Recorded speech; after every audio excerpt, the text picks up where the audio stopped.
ಎಲ್ಲರಿಗೂ ನಮಸ್ಕಾರ. ನಾನು ನಿಮ್ಮ ಡಾಕ್ಟರ್ BK ರಾಮ್ ಪ್ರವೀಣ್. ಜನತಾ ಆಯುರ್ವೇದ ಹಾಸನ. ಓಂ ನಮಾಮಿ ಧನ್ವಂತರಿ ಆದಿದೇವಂ ಸುರಾಸುರೈರ್ವಂದಿತ ಪಾದಪದ್ಮಂ ಲೋಕೆ ಜರಾರುಭಯ ಮೃತ್ಯುನಾಶಂ ಧಾತಾರಮೇಶಂ ವಿವಿಧೌಷಧೀನ ಧನ್ವಂತರಿ ರಮಾನಾಥಂ ಸರ್ವರೋಗ ನಿವಾರಕಂ ಆಯುರ್ವೇದ ಪ್ರವರ್ತಾರಂ ಒಂದೇ ಪೀಯೂಷದಾಯಕಂ. ಸರ್ವೇ ಜನಾಃ ಸುಖಿನೋ ಭವಂತೋ ಸರ್ವೇ ಸಂತೋ ನಿರಾಮಯಂ. ಶಾಂತಿ ಶಾಂತಿ ಶಾಂತಿ.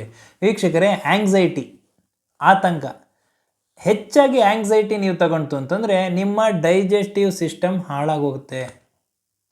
ನೀವು ಕೇಳ್ಬೋದು, ಇದೇನು ಆಂಗ್ಸೈಟಿ ನಾವು ಮನಸ್ಸಿಗೆ ಅಥವಾ ಯೋಚನೆ ತಲೆಯಲ್ಲಿ ಮಾಡೋದು, ಡೈಜೆಷನ್ನು ಹೊಟ್ಟೆಯಲ್ಲಾಗ್ತದೆ, ಇಲ್ಲಿಗೂ ಯಾವ ರೀತಿ ಕನೆಕ್ಷನ್ ಅಂತ ನೀವು ಕೇಳ್ಬೋದು.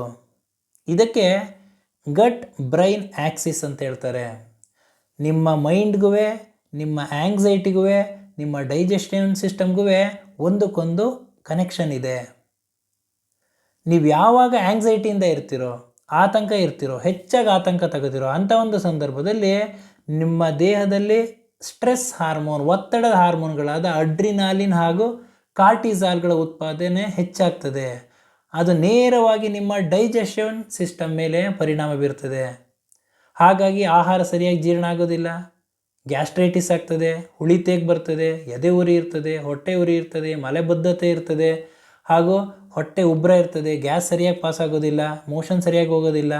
ಇದಕ್ಕೆ ಇಂಟರ್ಲಿಂಕ್ ಆಗಿ ಚರ್ಮ ಸಂಬಂಧಿ ಕಾಯಿಲೆಗಳು ಬರ್ತದೆ, ತಲೆ ಕೂದಲುಗಳು ಉದುರ್ತಾ ಇರ್ತದೆ, ಮೊಡವೆ ಆಗ್ತದೆ, ಹೊಟ್ಟಾಗ್ತದೆ, ತಲೆಯಲ್ಲಿ ಸುಸ್ತಾಗೋದು, ನಿದ್ದೆಯಲ್ಲಿ ಏರುಪೇರಾಗ್ತದೆ. ಹೀಗೆ ಹಲವಾರು ರೀತಿಯ ಒಂದಕ್ಕೊಂದು ಇಂಟರ್ಲಿಂಕ್ ಆಗಿ ಹಲವಾರು ಸಮಸ್ಯೆಗಳನ್ನ ಎದುರಿಸ್ತಾ ಇರ್ತೀರ. ಇದಕ್ಕೆ ನೀವೇನು ಮಾಡ್ತೀರ ಅಂತಂದರೆ, ಚರ್ಮ ಸಂಬಂಧಿ ಕಾಯಿಲೆ ಬಂತು ಅಂದರೆ ಅದಕ್ಕೆ ಆಯಿಂಟ್ಮೆಂಟು ಅಥವಾ ಕ್ರೀಮ್ಗಳನ್ನೋ ಅಥವಾ ಮಾತ್ರೆಗಳನ್ನ ತಗೋತಾ ಇರ್ತೀರ. ತಲೆ ಕೂದಲಿನ ಸಂಬಂಧ ಯಾವುದಾರ ಸಮಸ್ಯೆಗಳು ಬಂತು ಅಂದರೆ ಅದಕ್ಕೆ ಟ್ರೀಟ್ಮೆಂಟ್ ತಗೋತೀರಾ. ಡೈಜೆಷನ್ ಇನ್ನು ಗ್ಯಾಸ್ಟ್ರಿಕ್ ಸಮಸ್ಯೆ ಇತ್ತು ಅಂತಂದರೆ ಯಾವುದಾದ್ರೂ ಔಷಧಿಗಳನ್ನ, ಸಿರಪ್ಗಳನ್ನ ಅಥವಾ ಮಾತ್ರೆಗಳನ್ನ ತಗೋತಾ ಇರ್ತೀರ.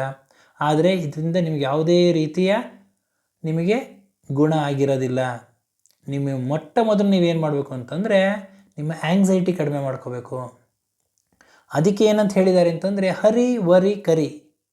ಯಾವುದಕ್ಕೆ ಆಗಲಿ ಆತ್ರದಿಂದ ನೀವು ಕೆಲಸ ಮಾಡೋಕ್ಕೆ ಹೋಗಬಾರ್ದು. ವರಿ ಅಂತಂದರೆ ಯಾವುದೇ ಕಾರಣಕ್ಕೂ ಹೆಚ್ಚಾಗಿ ಒತ್ತಡ ಅಥವಾ ಟೆನ್ಷನ್ ತಗೋಬಾರ್ದು.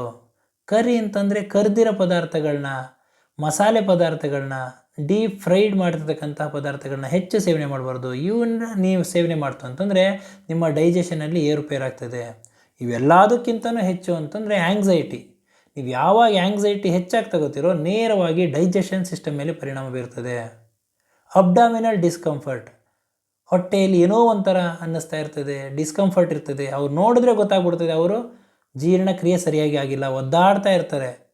ಕೆಲವೊಬ್ಬರಿಗೆ ವಾಮಿಟಿಂಗ್ ಸೆನ್ಸೇಷನ್ ಇರುತ್ತೆ, ಕೆಲವೊಬ್ಬರಿಗೆ ವಾಮಿಟಿಂಗ್ ಆಗ್ತಾ ಇರ್ತದೆ, ಹೊಟ್ಟೆ ನೋವು ಇರ್ತದೆ. ಈ ಎಲ್ಲ ಸಮಸ್ಯೆಗಳನ್ನ ಎದುರಿಸ್ತಾ ಇರ್ತಾರೆ.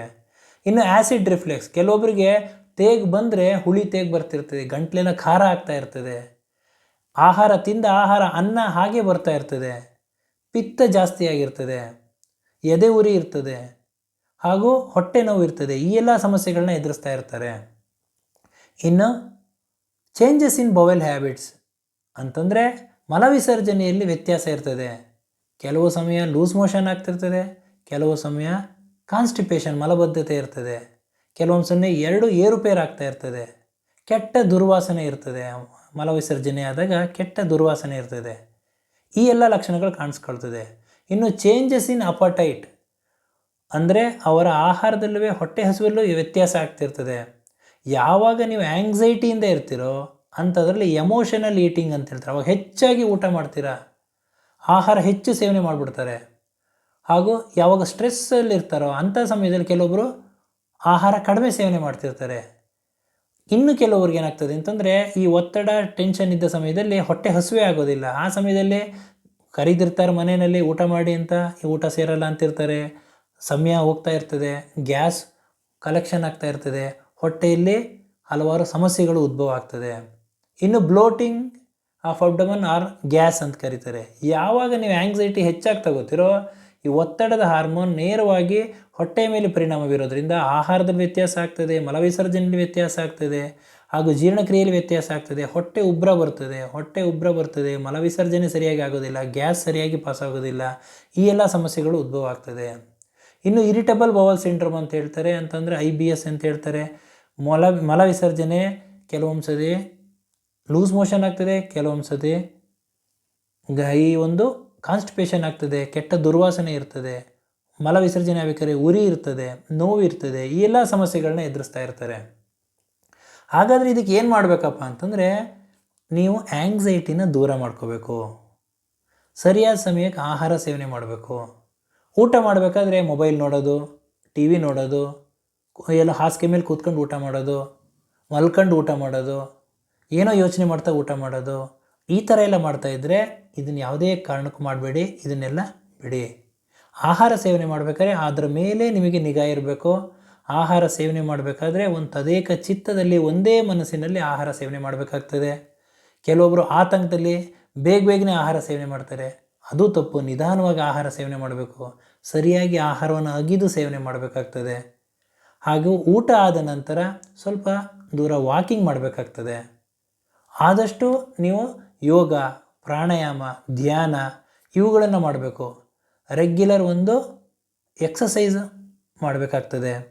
ಆದಷ್ಟು ನೇಚರ್, ಒಂದು ಪ್ರಕೃತಿಯಲ್ಲಿ ನೀವು ಸಮಯವನ್ನು ಕಳೀತಾ ಇತ್ತು ಅಂತಂದರೆ ನಿಮ್ಮ ಆಹಾರ ಸರಿಯಾಗಿ ಜೀರ್ಣ ಆಗ್ತದೆ, ಮಲವಿಸರ್ಜನೆ ಸರಿಯಾಗಿ ಆಗ್ತದೆ, ಆ್ಯಂಗ್ಸೈಟಿ ದೂರ ಆಗ್ತದೆ, ಮೈಂಡ್ ಕಾಮ್ ಆಗಿರ್ತೀರ, ಯಾವುದೇ ಒಂದು ಗ್ಯಾಸ್ಟ್ರಿಕ್ ಸಂಬಂಧ ಸಮಸ್ಯೆಗಳು ಬರೋದಿಲ್ಲ, ಆರೋಗ್ಯದಿಂದ ಇರ್ತೀರ ಅಂತ ಹೇಳ್ತಾ ಇವತ್ತಿನ ಈ ಒಂದು ಸಂಚಿಕೆಯನ್ನು ಮುಗಿಸ್ತಾ ಇದ್ದೀನಿ.